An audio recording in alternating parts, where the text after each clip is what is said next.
जय Hind everyone. How is the जोश। आज हम इस क्लास में यूपी बोर्ड क्लास 10 के इंग्लिश एग्जाम पैटर्न के बारे में बात करेंगे कि आपके इंग्लिश के पेपर में ये 70 नंबर कहाँ से आते हैं, या कहें 70 नंबर का पेपर कहाँ कहाँ से आता है। इंग्लिश का पेपर आपको 4 सेक्शन में मिलेगा। Section A, section B, section C and section D. अब सेक्शन ए में वो आपसे रीडिंग पूछते हैं। रीडिंग आपकी 10 नंबर की। Section be writing skill 10 number का। सेक्शन सी ग्रामर 15 नंबर की। And section D last most important literature कितने नंबर का, 35 नंबर का। अब इनके बारे में डिटेल में बात करेंगे वन बाय वन। तो सबसे पहले first of all section A reading. तो रीडिंग पे चलते हैं। अब सेक्शन ए रीडिंग ये कितने नंबर की है, 10 नंबर का। तो इसमें आपको वन शॉट अनसीन पैसेज मिलेगा, जिसमें आपको 3 MCQs होंगे। 3 MCQ एक एक नंबर के, तो आपके 3 नंबर यहाँ से। दूसरा क्वेश्चन आपको मिलेगा one unseen passage, 3 very short answer type question, यानी एक और पैसेज मिलेगा आपको। वहां आपको MCQs मिल रहे थे, यहाँ पे आपके लिए शॉर्ट आंसर मिलेंगे, लिखना पड़ेगा आपको शॉर्ट आंसर। तो 3 शॉर्ट आंसर, 2-2 नंबर के 6 नंबर आपके यहाँ से हो गए। और एक one and one vocabulary based question. Vocabulary vocab का मतलब होता है, जैसे पैसेज में वो आपको एक वर्ड होगा कोई भी, वो कहेगा give the सिनोनियम of this word, यानी इस वर्ड का या इस शब्द का सिनोनियम माने पर्यायवाची, या फिर वो एंटोनियम। सिनोनियम या एंटोनियम से कोई एक पूछ सकता है वो आपसे। तो वोकेबलरी, सिनोनियम्स एंड एंटोनियम्स। ठीक है। आइडम्स भी होते हैं और वन वर्ड सब्स्टिट्यूट्स भी होते हैं, लेकिन वो नहीं पूछेगा। वो सिर्फ पूछेगा आपसे सिनोनियम या एंटोनियम। सिनोनियम जैसे मान लो लाइट है, एग्जाम्पल के लिए लाइट। अब वो कहे गिव द सिनोनियम या दिस वर्ड, तो लाइट माने क्या होता है, चमक। तो ब्राइट माने भी चमकीला होता है। या फिर मान लो अगर इसका एंटोनियम पूछेगा तो क्या हो जाएगा, डार्क। इस तरीके से आपका एक क्वेश्चन हो जाएगा। तो 3 और 6 9 और एक 10, यानी 10 नंबर आपके रीडिंग सेक्शन हैं। जो बच्चे आजकल इनको फॉलो नहीं करते हैं, वो सीधा बस लिटरेचर कहें तो किताब पर, ग्रामर पर सिर्फ ध्यान देते हैं। ना वो रीडिंग को देखते हैं और ना वो अगले पार्ट को देखते हैं। यानी आप 70 में से 10 नंबर तो मिस कर जाते हो वहां पर, और 10 नंबर ही रहे, इनको भी आप हल्के में लेते हो। जबकि ये आपके लिए थोड़ी सी मेहनत करोगे तो नंबर दे जाते हैं, 20 नंबर ये सेक्शन ए और सेक्शन बी। अब हम बात करेंगे सेक्शन बी के बारे में। सेक्शन बी ये राइटिंग स्किल्स है, यहाँ से भी आपको 10 नंबर मिलने वाले हैं। ये 10 नंबर कैसे, तो आपको यहाँ मिलेंगे लेटर। लेटर लिखना होगा। लेटर होते हैं 2 प्रकार के, फॉर्मल इनफॉर्मल। या तो लेटर या फिर एप्लीकेशन, इन दोनों में से कोई एक लिखना होगा आपको। और 4 नंबर ये ऐसे मिल जाते हैं यूं ही, यदि आपको कुछ नियम बताएं। जैसे एप्लीकेशन में कुछ नियम होते हैं कि कहाँ कॉमा लगाना होता है, कितने कॉमे लगते हैं, ये सब नियम है। आने वाली क्लासों में भी डिस्कशन करेंगे इनके बारे में। अब आगे बढ़ते हैं। Descriptive paragraph. अब आगे आपको क्या मिलेगा, डिस्क्रिप्टिव पैराग्राफ। या ये मिल सकता है, या फिर रिपोर्ट मिल सकती है, या फिर आर्टिकल मिल सकता है। रिपोर्ट आपके एग्जाम में नहीं पूछी जाती है, हाई स्कूल में। वन बेस्ड, अब ये किस पर डिपेंड हो सकती है, बस one option based on given verbal input, another on figurative input in about 1800 words. यानी इनमें से किसी भी एक टॉपिक पर आपको 80 से 100 वर्ड 100 शब्दों में एक पैराग्राफ लिखना होता है। जैसे लास्ट ईयर आया था use and misuse of internet, यानी इंटरनेट के फायदे और नुकसान। अब इनके बारे में आप लिख सकते हो तो आपको 6 नंबर मिलेंगे पूरे। हेडिंग डाल के लिखोगे तो 6 और 4 नंबर 10 यहाँ से। यानी अभी तक हमने 2 सेक्शन को डिस्कशन कर लिया और आपके 20 नंबर हो गए यहाँ से। अब आपको पता चल गया, तो हम बात करते हैं आगे बढ़ते हैं। अब आता है हमारा सेक्शन सी। सेक्शन सी में क्या मिलेगा आपको? ग्रामर। और ये कितने नंबर की? बोलो। 15, यानी 15 नंबर। इसमें 5 MCQs जो कहाँ से हो सकते हैं आपके लिए? पार्ट्स ऑफ स्पीच से, टेंसेस से, आर्टिकल्स से, रिवर्डिंग ऑफ सेंटेंसेस और spelling error.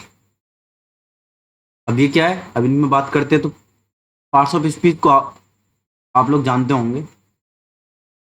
Basically parts of speech 8 प्रकार की होती हैं। पार्ट्स ऑफ स्पीच का मतलब है, स्पीच माने किसी भी स्पीच में वाक्य होते हैं और वाक्य के कुछ हिस्से होते हैं, और उन्हीं हिस्सों को हम ग्रामर में, इंग्लिश ग्रामर में 8 पार्ट में बांटते हैं। वो आपको पता होंगे, बता देता हूँ फिर भी। Noun, pronoun, adjective,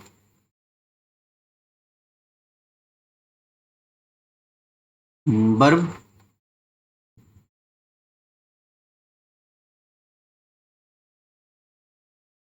adverb, preposition,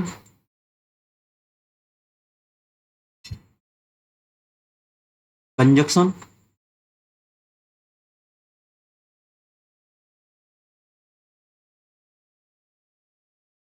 and last interjection.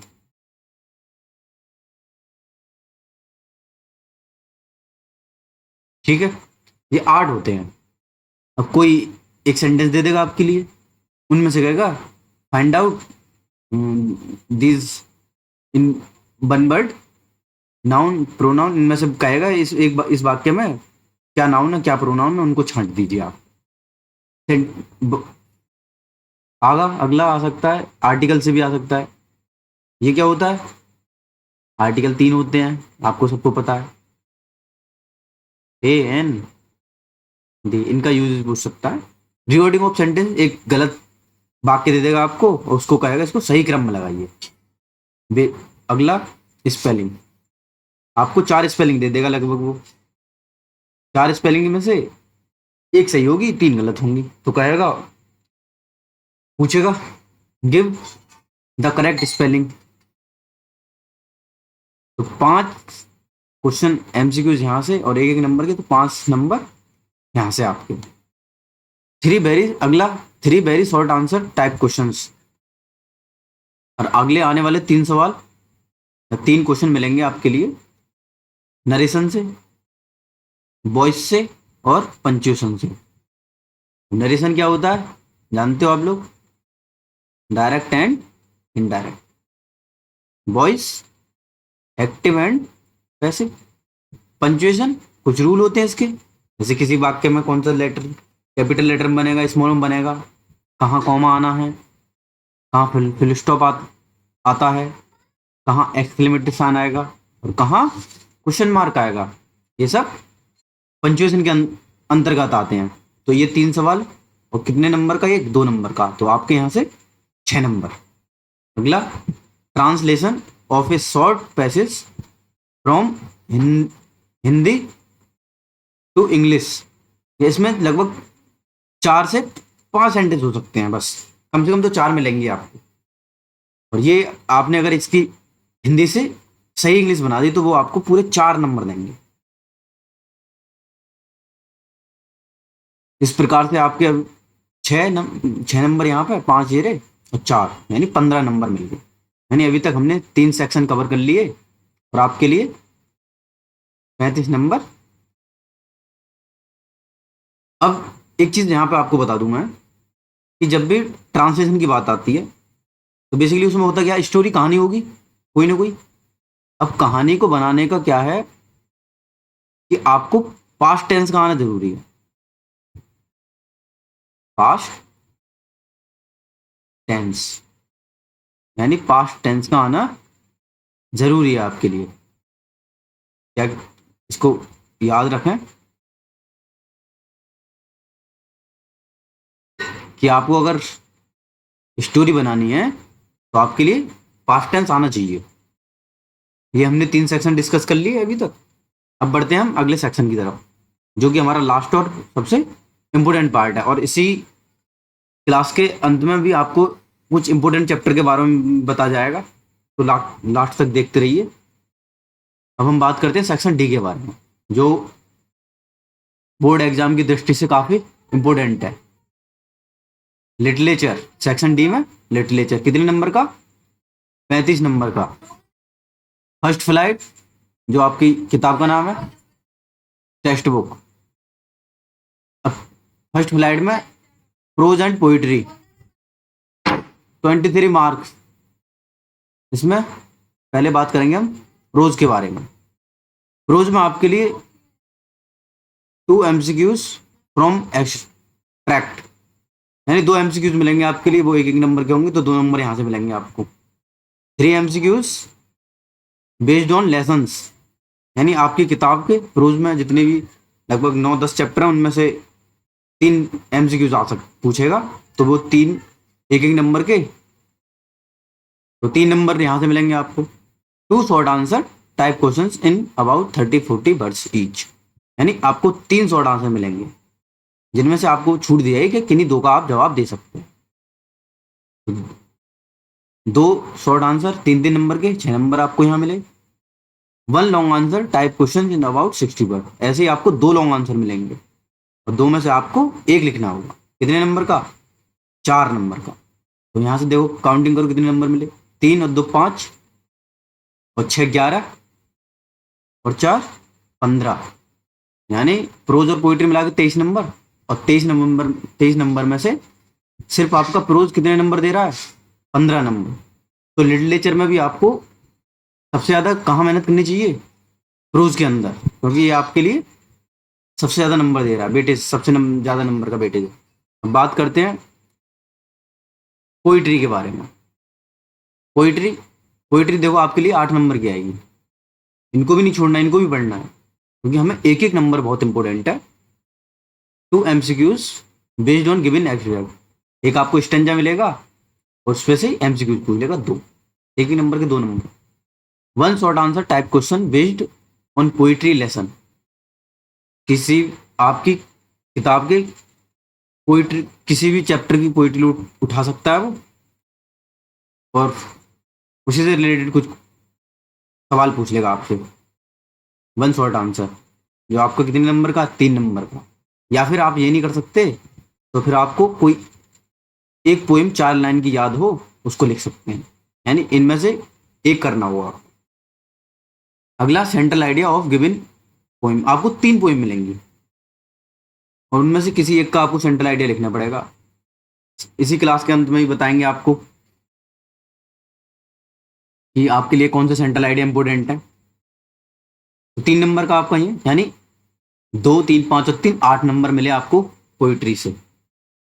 और अगला लास्ट बचा हमारा फुटप्रिंट्स विदाउट फीट, जिसे कहते हैं आप लोग सप्लीमेंट्री रीडर। ये देता है आपको 12 नंबर। अभी आप लोगों को पता था अभी तक कि हमारे लिटरेचर में से कितने नंबर कहाँ कहाँ से आते हैं, काफी बच्चों को नहीं मालूम होता है, इसलिए इस पहली क्लास में हम ये सब डिस्कस कर रहे हैं कि हमें आने वाली क्लासों में पढ़ें तो कैसे पढ़ें, उसका हमें इंट्रोडक्शन तो पूरा पता होना चाहिए। 5 MCQs based on prescribed lesson, 5 MCQs आएंगे, क्योंकि MCQs लगभग 20 आएंगे आपके पेपर में 70 से, 1-1 नंबर के। 1 short answer type question is about, यहाँ पे भी 2 शॉर्ट आंसर दे देगा आपको, उसमें से 1 लिखना 3 नंबर का। One long answer type question about 60 words. दो लॉन्ग आंसर मिलेंगे, यहाँ से भी आपको एक ही लिखना है। ये आपका 4 नंबर का, यानी 5 और 3 8 और 4 12।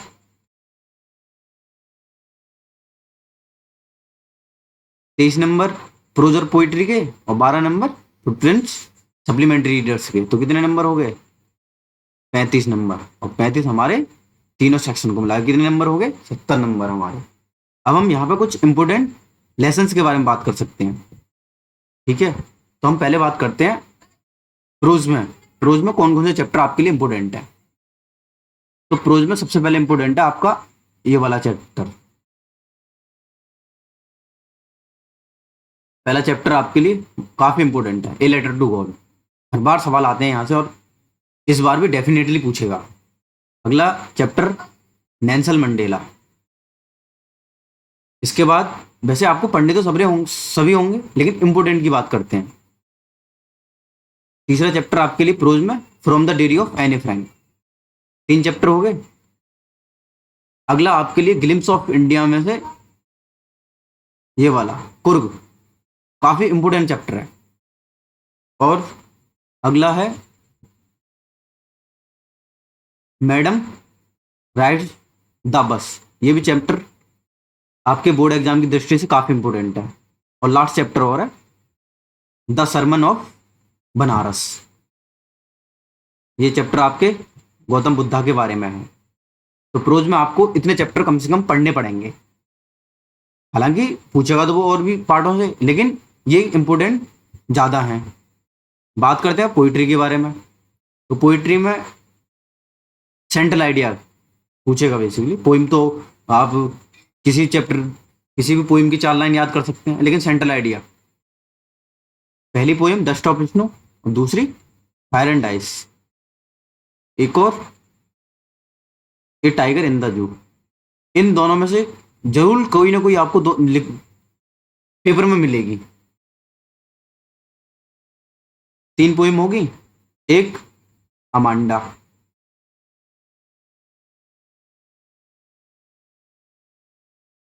और लास्ट ये वाली पोयम द ट्री। अगर आप इतने सेंट्रल आइडिया याद कर सकते हैं, तो मैं समझता हूं कि आपका सेंट्रल आइडिया आपके याद किए हुए से बाहर नहीं जा सकता। और लास्ट है आपका सप्लीमेंट्री रीडर। सप्लीमेंट्री रीडर में चैप्टर आपके लिए the triumph of surgery, the thief story, footprint footprints without feet. 3 chapter हो गए। द नेगलेक, ये वाला चैप्टर काफी इंपोर्टेंट है। और भोली। इतने चैप्टर आपके लिए इंपोर्टेंट है, और आप इतना कर सकते हो, तो मैं समझता हूँ आपके नंबर काफी अच्छा आ सकते हैं। ठीक है, तो आज की क्लास यहीं तक थी। इसी क्लास को यहीं समाप्त करते हैं। जब तक के लिए तब तक के लिए जय हिंद।